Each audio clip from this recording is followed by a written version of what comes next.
Roger Willoughby. I am the Honorary Advisor to the Royal Humane Society, and I'm also a Society Governor. Today I want to tell you a story of life-saving from 1947. Now, by way of some background or context to this, 1947 was the year when the Indian subcontinent was divided into India and Pakistan, and those respective countries were declared independent on the 15th of August that year. The present story, however, comes not from India, but from some 5,000 miles away in Northern Ireland. On with the story.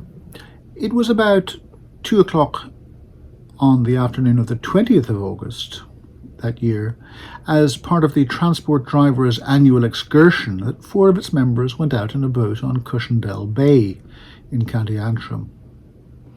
One of the 4 dived overboard, and in doing so he capsized the boat, leaving the 3 others, who were non-swimmers, in difficulties, struggling in the water.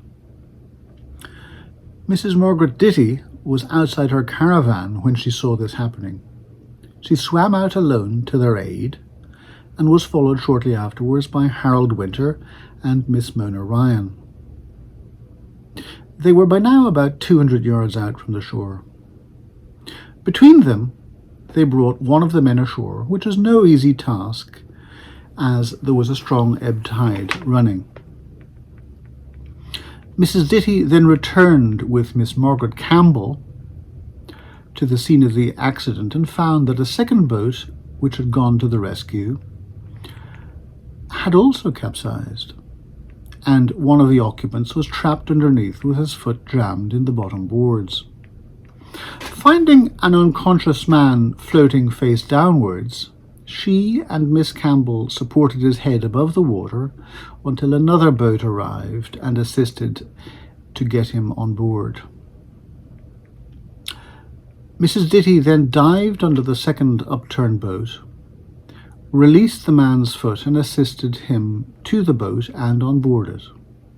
Harold Winter and Miss Ryan had by then swam out again with Miss Ryan's rubber dinghy and supported the remaining 2 men while all were either rowed or towed ashore by the rescue boat.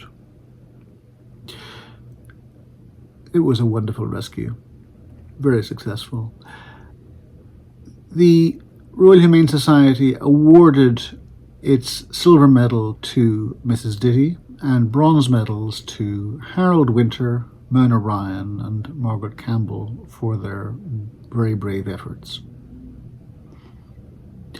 If you'd like to support the Society, do consider making a donation to them or perhaps becoming a governor. Full details of these options are available on the Society website. Thank you very much.